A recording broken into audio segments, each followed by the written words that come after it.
The great winter deep clean, a satisfying bedtime story. The morning arrives softly, as winter mornings do. There is no alarm, no jolt into wake-eagerness, just the gradual awareness of pale gray light filtering through the bedroom window. Outside, frost has painted delicate ferns across the glass, each crystalline pattern catching what little sunlight manages to break through the January clouds. The world feels hushed, as if it too is still recovering from the busy season that has just passed. You open your eyes slowly, blinking against the gentle dimness. The cottage is quiet in that particular way that follows celebration, not empty but resting. For weeks, the small space has hummed with activity. The preparation of meals, the welcoming of guests, the rituals of the season. Now, in the aftermath, there is stillness.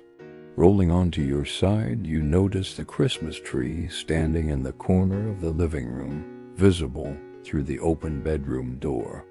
Its needles have begun to brown at the edges, and several have already fallen, creating a small constellation of green on the wooden floor beneath.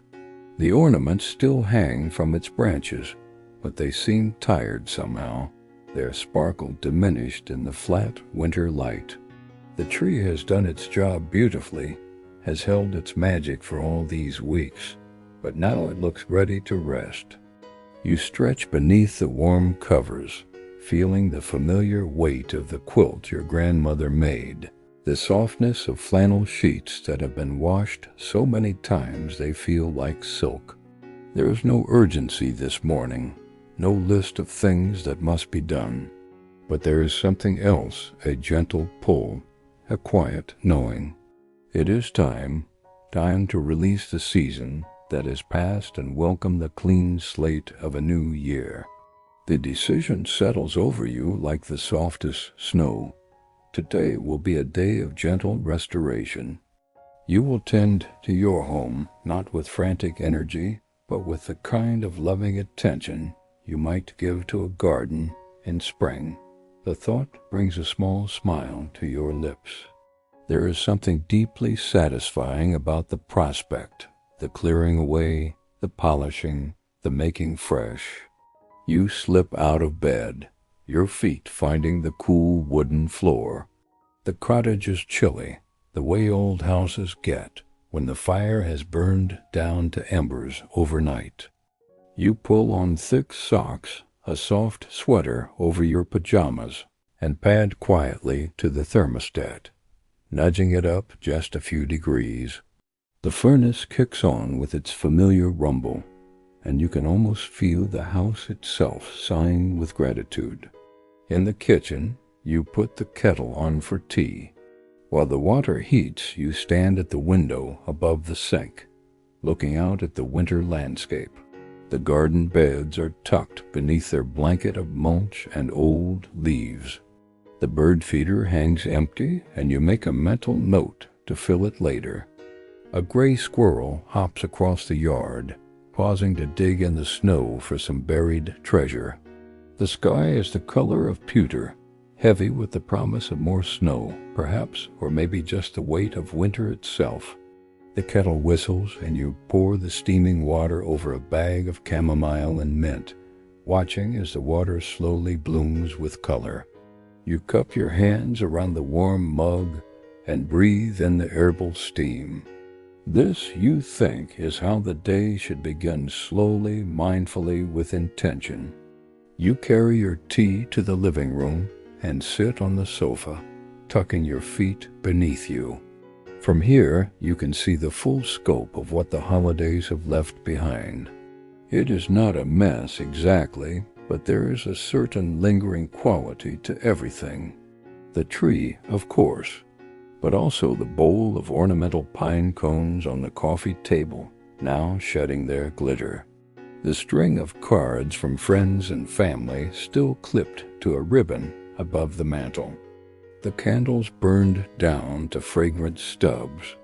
The stack of books received as gifts waiting to be read. They throw blankets bunched on the armchair where guests sat. None of it is unpleasant, but it belongs to a moment that has passed, and you can feel, deep in your bones, the need to move forward. Not away from the joy of what was, but toward the spaciousness of what might be. You finish your tea slowly, savoring the last sip, and then set the mug on the coffee table with a gentle clink. The time has come. You stand, roll your shoulders back, and approach the Christmas tree with a sense of ceremony. The tree stands perhaps 6 feet tall, a Douglas fir you chose carefully from the lot down the road. When you brought it home, it smelled like the forest itself, sharp and green and alive. Now that scent is faded, replaced by something drier, more brittle. You reach out and touch one of the branches gently, and a small shower of needles falls to the floor with the softest whisper. "Thank you," you say quietly to the tree. It feels right to acknowledge what it has given, the beauty, the tradition, the focal point for so many happy moments. You begin with the ornaments, lifting each one carefully from its branch. There is the glass ball your mother gave you, hand-painted with delicate snowflakes. The wooden nutcracker you found at a craft fair years ago.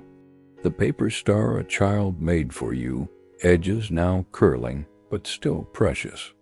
Each ornament holds a small story, and you handle them with reverence, wrapping the fragile ones in tissue paper before nestling them into their storage box.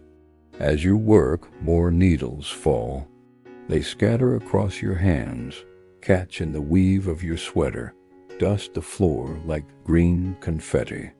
The tree becomes lighter with each ornament removed, its branches lifting slightly as if relieved of their burden. When the last decoration has been carefully packed away, you step back to look at the bare tree.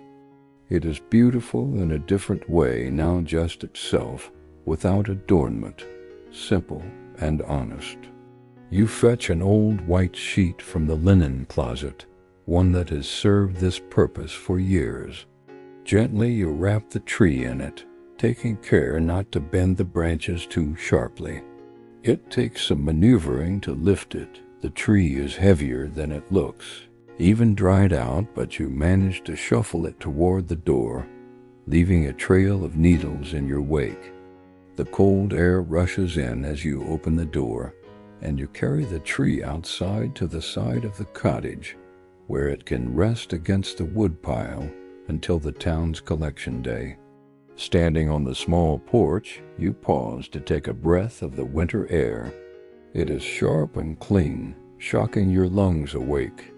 The world is quiet except for the distant caw of a crow. You look at the tree one more time, its white shroud glowing against the dark wood behind it, and whisper another thank you before heading back inside. The warmth of the cottage embraces you as you close the door. But now, with the tree gone, you can see the full evidence it has left behind.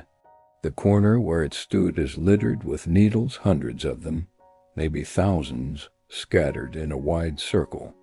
There are bits of tinsel caught in the floorboards, a few stray hooks, and what looks like a small piece of popcorn from the garland you made weeks ago. You smile at the mess. It is not daunting. It is simply the next step. You retrieve your broom from the kitchen, an old-fashioned straw broom with a smooth wooden handle, worn soft from years of use, and carry it to the living room like a trusted tool. The first sweep is tentative, testing. The bristles make contact with the floor, and there is that satisfying sound, a soft, rhythmic swish-swish, as the broom glides across the wood. The needles gather easily, clinging to each other, forming small piles that you push gently toward the center of the room. Swish, swish, swish, swish. The sound is hypnotic, meditative. Your body finds a rhythm. Sweep, step, sweep, step. Dust motes rise in the slanting light from the window, dancing and swirling like tiny galaxies. You pause to watch them, marveling at how something so small can catch the light so beautifully. The floor beneath your feet is solid and real, each board worn smooth by decades of footsteps. You can see the grain of the wood, the places where knots create dark whorls, the subtle variations in color. As you sweep, your mind begins to quiet. There is something about repetitive physical work that does this. The body takes over, and the mind is free to simply be. You are not thinking about yesterday or tomorrow. You are here in this moment with the swish of the broom and the scatter of needles and the pale winter light. A small movement catches your eye. From beneath the sofa emerges your cat, a gray tabby named Ash, who has been watching the proceedings with great interest. Ash is not a kitten, but she has retained a kitten's sense of playfulness, and the sight of the broom moving back and forth is apparently too much to resist. She crouches low, her tail twitching, and then pounces on a particularly large dust bunny that has been swept into view. The dust bunny skitters across the floor, propelled by Ash's paw, and she chases it with the intensity of a predator hunting much worthier prey. You laugh, a soft sound that fills the quiet room. Ash looks up at you, her green eyes wide and innocent, as if to say, "What?" "I'm helping." "Thank you, Ash," you say, and she meows in response before batting the dust bunny under the bookshelf, where it will likely remain until the next deep clean. You continue sweeping, working your way around the furniture. Under the coffee table, you find an ornament hook that escaped your notice. Behind the armchair, there are more needles, along with what appears to be a small piece of ribbon. You sweep it all into your growing pile in the center of the room. The pile has become substantial, now a small mountain of green needles, gray dust, and the miscellaneous debris of daily life. You fetch the dustpan and carefully sweep the pile into it. The needles make a soft, scratching sound as they slide across the metal. You carry the dustpan to the kitchen trash, tipping its contents in, and the needles release one final burst of that faded pine scent as they fall.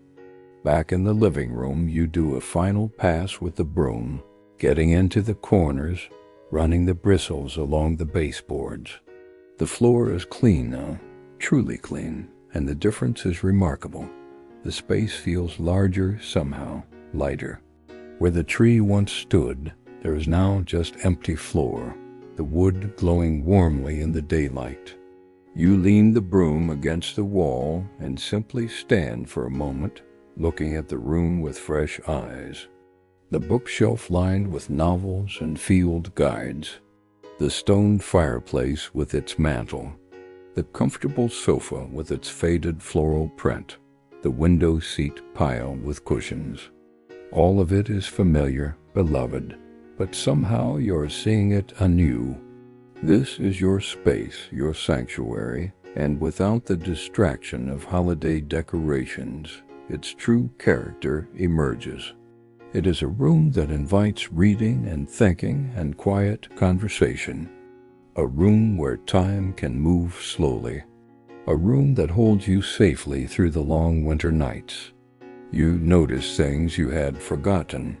The small watercolor painting of the coastline that your friend made for you, hanging above the bookshelf. The collection of smooth stones on the windowsill, gathered from various beaches over the years. The old brass lamp with its green glass shade, casting a warm pool of light perfect for reading. There is a strange paradox in this moment. The room has less in it now than it did an hour ago, but somehow it feels fuller, more itself. The absence of clutter creates space not just physically, but mentally. You can feel something loosening in your chest, a tightness you did not even realize you were carrying. The holidays were beautiful. Truly they were.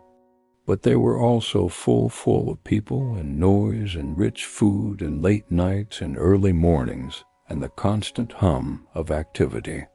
There was joy in that fullness, but there is also joy in this emptiness, the joy of simplicity, the joy of having room to breathe. You walk to the bookshelf and run your fingers along the spines of the books. Here is a novel you have been meaning to read, a gift from your sister. Here is the poetry collection you return to again and again. Here is the field guide to birds, its pages worn soft from use. You pull out the novel and carry it to the sofa, but you do not sit down yet. There is more work to be done, and the work itself has become pleasurable. From the kitchen you gather your supplies, a bottle of lemon oil, a jar of beeswax polish, several soft cotton cloths that were once old T-shirts, now cut up and repurposed. The smell of the lemon oil as you open the bottle is bright and clean, cutting through the lingering scent of pine and wood smoke. You pour a small amount onto one of the cloths, and the fabric darkens as it absorbs the oil. You begin with the coffee table, a sturdy piece of oak that you found at an estate sale years ago. Its surface bears the marks of life. Water rings from cups set down without coasters, a small scratch from the time you dragged a heavy box across it, the patina of age that gives it character. You rub the oiled cloth across the surface in slow, circular motions. The wood seems to drink in the oil, darkening slightly, its grain becoming more pronounced. As you work, the wood comes alive beneath your hands. You can feel the slight texture of it, the way the grain rises and falls in subtle waves. The lemon scent fills the air, bright and cheerful, mingling with the earthier smell of the beeswax. There is a rhythm to this work, too, different from the sweeping, but equally soothing. Circle, circle, circle. Pressure, release. Your arm moves steadily, and you watch as the dull surface transforms into something glowing and warm. When you are satisfied with the coffee table, you move to the end tables on either side of the sofa. These are smaller, simpler pieces, but they receive the same careful attention. Then the bookshelf, where you must first remove the books in small stacks, polish the shelves, and then return the books to their places. You take this opportunity to organize them slightly, poetry together, novels in one section, nature writing in another. It is satisfying to see them arranged this way, each book in its proper place. The windowsills are next. These are painted wood rather than bare, but they have accumulated dust and the sticky residue from candles. You switch to a fresh cloth dampened with water and a drop of gentle soap, wiping away the grime to reveal the clean white paint beneath. As you work, you notice a small spider in the corner of one window, tucked into its web. You leave it alone. It is doing its job, keeping the cottage free of less desirable insects, and you appreciate the partnership. The furniture polish makes a soft squeaking sound as you buff it to a shine, a sound that is both industrious and gentle. You find yourself smiling at it, this small song of care and attention. Ash has followed you around the room during this work, sometimes rubbing against your legs, sometimes sitting at a distance to supervise. She is a good companion, asking nothing except the occasional ear scratch, which you happily provide. With each piece of furniture tended to, the room transforms. Surfaces that were dull now gleam softly. The wood seems to radiate warmth, as if grateful for the attention. The lemon scent has become the dominant smell in the room now, fresh and clean, and somehow optimistic. It is a scent that speaks of new beginnings, of bright mornings, of things wiped clean and started fresh. You step back to admire your work, and the satisfaction that fills you is quiet but profound. This is your home, and you have cared for it with your own hands. There is something deeply human about this, the tending of one's space, the act of maintenance and restoration. It connects you to generations of people who have done the same work, who have understood that a home is not just a place to sleep, but a living thing that needs attention and love. The living room complete, you move to the kitchen, carrying your supplies with you. The kitchen is small but efficient, with open shelving that holds mismatched dishes, a farmhouse sink with a window above it, and countertops made of butcher block that show the wear of countless meals prepared. The holidays have been particularly hard on the kitchen. This is where you made the cranberry sauce, and the spiced cookies, and the roasted vegetables, and the fresh bread. This is where friends gathered to talk while you cooked, where children helped roll out cookie dough, where the coffee pot was always full, and the kettle always ready. Now, in the aftermath, there are traces everywhere, flour dust in the corners, a sticky spot on the counter where syrup was spilled and incompletely wiped, the dish towels that need washing, the herbs that have wilted in their jars, the refrigerator that contains too many small containers of leftovers, some of which may have ventured into questionable territory. You begin with the counters, clearing them completely. The cutting board goes into the sink to be scrubbed. The canisters of flour and sugar are wiped clean and returned to their shelf. The wooden spoon holder is emptied and washed. Each item is handled with care, considered, cleaned, and returned to its proper place. The sink itself gets attention next.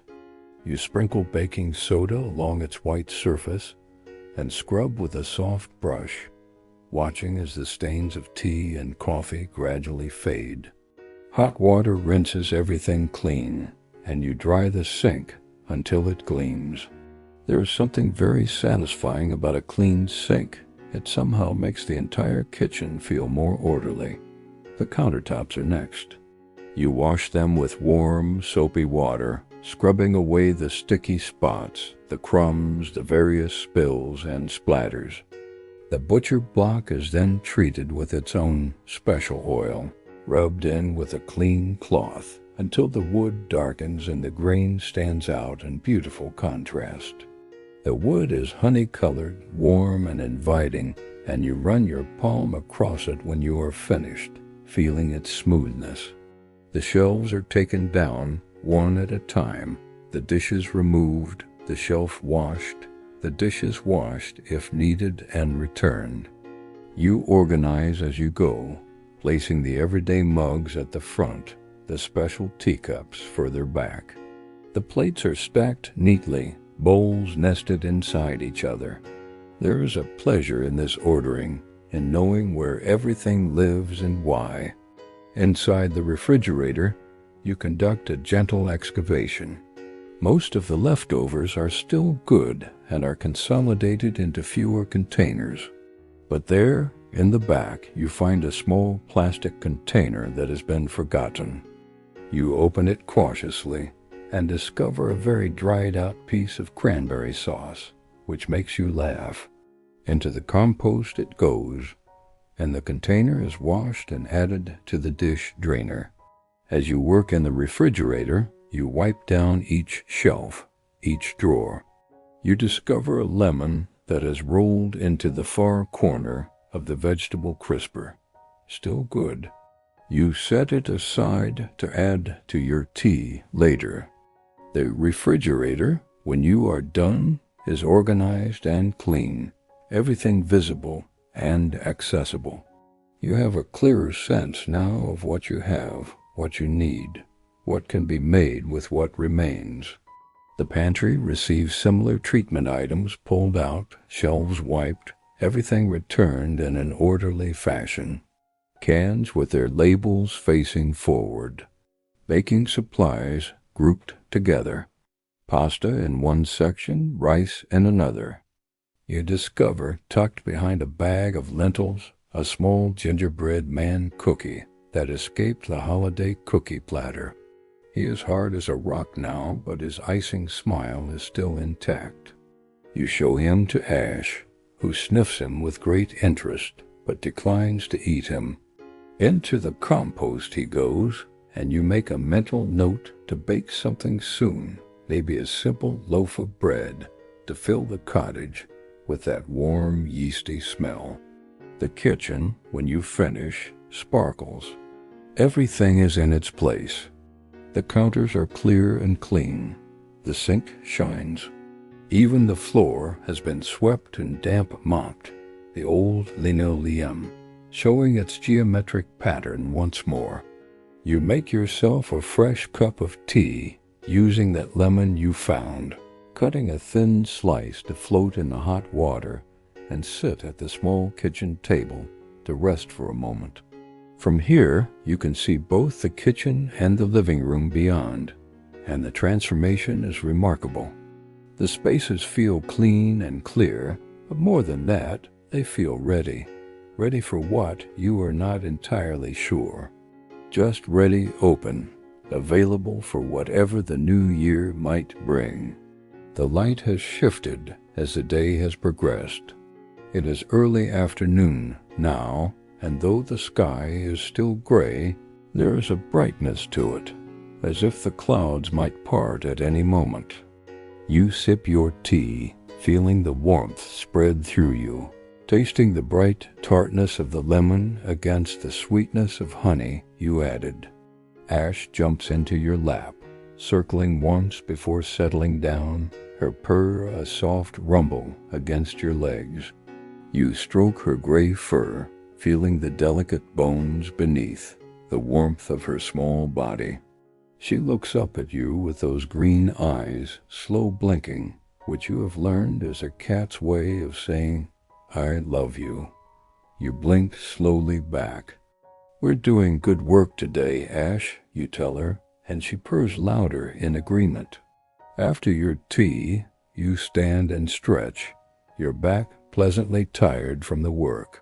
There is still more to be done, and you are looking forward to it. You move to the windows, which have been clouded by winter condensation and the steam from cooking. You fill a bucket with warm water and add a splash of white vinegar, then gather clean cloths and a squeegee. Starting with the living room window, you spray the glass with your vinegar solution and wipe it in broad strokes. The grime comes away easily, and as you work, more light begins to pour into the room. It is remarkable how much difference clean windows make. When you finish with the interior, you step outside into the cold to do the exteriors as well. The frigid air makes your hands ache, but you work quickly, and the results are worth the discomfort. Through the now crystalline glass, you can see your living room as if for the first time. The clean, polished furniture, the organized bookshelf, the empty corner where the tree stood, now just a space full of possibility, and the light so much more light than before, even on this gray day. You do the same for the kitchen window, and here the improvement is even more dramatic. The window faces the bird feeder, and with the glass clean, you can see the details of the winter garden beyond, the dried stalks of last year's flowers, the evergreen shrubs, the stone wall at the property's edge. Back inside, you warm your cold hands under running water, then stand at the clean window and simply look out. A chickadee lands on the bird feeder, pecks at the empty perches, and flies away. You keep your promise to yourself and fill the feeder with seeds, watching as several birds return almost immediately. Their small lives continue regardless of holidays or cleaning or human concerns, and there is something grounding about this. Now, you turn your attention to the bedroom. This feels like the culmination of the day's work, the final piece that will complete the restoration. The bedroom is small and cozy, with a window that faces east to catch the morning sun. The bed dominates the space, an old iron frame painted white, with a mattress that you saved up for years to buy, choosing one that would support you perfectly through all your years of sleep. The bedding on it now has served you well through the holiday season. The flannel sheets are soft but have grown a bit tired. The quilt, while beautiful, is heavy and warm, perfect for the deepest part of winter, but perhaps more than you need as the season begins its slow turn toward spring. It is time you decide for fresh linens, a change, a reset. From the linen closet in the hallway, you retrieve a set of sheets you have been saving, crisp cotton percale in a soft white, purchased in the summer but stored away for a special occasion. What better occasion than this, you think, than the cleaning and the clearing and the making new? You strip the bed methodically, pulling the pillows from their cases first, then removing the quilt and folding it neatly. The fitted sheet is next, which you peel from the mattress, hearing the soft whisper of fabric against fabric. The mattress beneath is clean, but you decide to flip it anyway, knowing this is good for its longevity. It takes some effort. The mattress is heavy and unwieldy, but you manage it, huffing slightly with exertion. The clean mattress faces up, ready to be dressed. You shake out the fitted sheet, and it snaps in the air, a sharp sound that is deeply satisfying. The cotton is cool in your hands, smooth and tightly woven. You fit one corner, then the opposite corner, then the remaining two, pulling the elastic tight so there are no wrinkles. Your hands smooth across the surface, checking that everything is taut and perfect. The flat sheet is next. You stand at the foot of the bed and shake it out, watching it billow up and then float down across the fitted sheet. There is an art to this. You have learned getting the sheet to fall evenly, to cover the whole mattress with enough overhang on each side to tuck in properly. You tuck the end at the foot of the bed, making hospital corners the way your grandmother taught you years ago. The folds are crisp and precise, and you tuck the sides in as well, running your hand along the edges to make sure everything is smooth. The pillows are encased in fresh cases, the old-fashioned kind that require you to tuck the pillow in rather than use a zipper. You fluff each pillow after it is encased, punching it gently to redistribute the filling.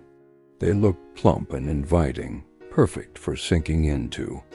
You have decided to forego the heavy quilt tonight in favor of a lighter blanket, a pocket, white cotton matelassé with a subtle quilted pattern. You spread it across the bed, smoothing it with both hands, and then add just one throw blanket at the foot, a soft cream-colored wool, in case you need extra warmth in the night. The transformation of the bed is complete, and you step back to admire it. The fresh white linens seem to glow against the old iron frame. The bed looks like something from a bed and breakfast, crisp and clean and incredibly inviting. You can already imagine how it will feel tonight to slip between those cool, fresh sheets, to feel them gradually warm with your body heat, to sink into the clean pillows and let sleep take you. But you are not finished yet. You sweep the bedroom floor, finding more dust bunnies' ashes contribution to the household, you think with amusement. You wipe down the knit stand, which holds a small lamp, a stack of books, and a glass of water. You dust the windowsill. You even wipe down the iron bed frame itself, which has collected a fine layer of dust. In the closet, you take a few moments to organize. Sweaters folded on the shelf, dresses and shirts hanging neatly, shoes paired and lined up on the floor. It is not a deep clean of the closet that is a project for another day, but just a quick tidying that makes you feel more settled. The bedroom, when you are done, feels like a sanctuary, clean and simple and restful. The perfect place to retreat at the end of a day or to wake into a new morning. You place a small sachet of lavender inside the pillowcase, knowing that the gentle scent will help you sleep. Daylight is beginning to fade now. The winter days are so short, darkness arriving in the late afternoon like an early guest. You move through the cottage, turning on lamps one by one. The light they cast is warm and golden, creating pools of coziness in each room. The clean windows seem to make the lamplight more effective, reflecting it back into the rooms, multiplying the warmth. You light a candle on the mantel beeswax, which burns clean and releases a subtle honey scent. The flame flickers and dances, casting moving shadows on the wall. You stand and watch it for a moment, mesmerized by its simple beauty. In the kitchen, you make yourself a simple dinner. Nothing fancy, just soup heated on the stove, and a piece of the bread you baked before the holidays, which you toast and spread with butter. You eat at the kitchen table, looking out at the darkening garden, watching as the first stars begin to appear in the clearing sky. Ash eats her own dinner, crunching her kibble with delicate efficiency, then washing her face with her paw in the thorough way that cats have. She jumps onto the windowsill afterward, settling into her favorite spot to watch the night. After dinner, you wash your few dishes by hand, taking your time with it. The warm water feels good on your hands. The simple task of washing, rinsing, drying, and putting away feels like the natural conclusion to the day's work. Everything clean, everything in its place. You make one more cup of tea chamomile this time for sleep and carry it to the living room. You sit on the sofa, pulling one of the throw blankets over your legs, and finally open that novel you have been meaning to read. The lamplight is perfect for reading, and the house is so quiet you can hear the small sounds of the night. The creak of old wood settling the hem of the refrigerator, the tick of the clock on the wall, the occasional scratch of Ash's claws on her scratching post. But after only a few pages, you find your attention drifting from the book. You set it aside and simply sit in the quiet, looking around at your clean cottage.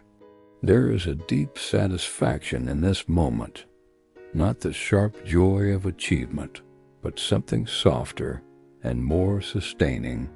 The satisfaction of having tended to your space with care, of having created order from chaos, of having prepared your home and by extension yourself for whatever comes next. The day's work has been physical, yes, but it has also been meditative.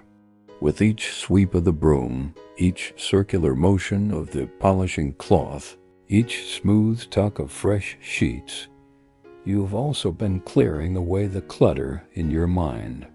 The worries and the what-ifs and the endless mental lists have all been swept up along with the pine needles and dust bunnies, leaving behind something clearer and calmer. You think about the psychology of this, how external order can create internal order, how the act of caring for one's environment is also an act of caring for oneself. The clean space gives you room to breathe, to think, to simply be without the constant low-level static of clutter and disorder. This is not about perfection, you realize. Your cottage will never be perfect, nor should it be. It is a lived-in space meant to be used and enjoyed. But there is a difference between the pleasant clutter of daily life and the overwhelm of neglect. What you have done today is find that balance cleared away enough to breathe easily, but left enough comfort and personality to make the space truly yours. You finish your tea and rinse the cup, leaving it in the drying rack. The light outside has gone completely now, the windows reflecting back the interior of the cottage like dark mirrors. You close the curtains against the winter night, sealing in the warmth and light. It is time for bed, even though it is not terribly late. Your body is pleasantly tired from the day's work, and your mind is quiet and ready for rest. You make your way through the cottage one last time, turning off lights as you go, checking that the door is locked, that the fire screen is in place before the fireplace's dying embers. Ash follows you to the bedroom, as she does every night. She understands the routine, knows that when you move toward the bedroom, it is time to settle in for the long winter night. The bedroom is cool, but not cold, the temperature perfect for sleeping. You change into clean pajamas, soft flannel that feels gentle against your skin, and brush your teeth at the small bathroom sink. In the mirror, you catch a glimpse of yourself and smile. You look tired, yes, but it is a good tired.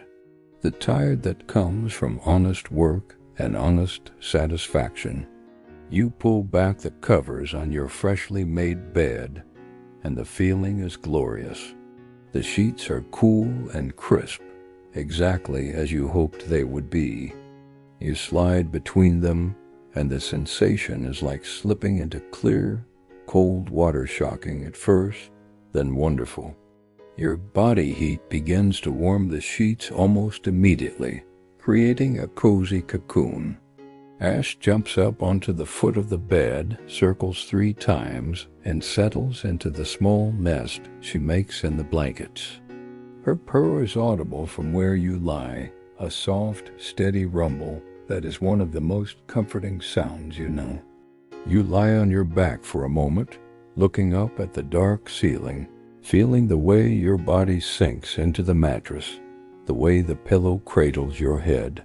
The lavender scent from the sachet is subtle but present, calming. The sheets smell fresh and clean, with just the faintest hint of the lavender that was stored near them in the linen closet. Your mind drifts back over the day.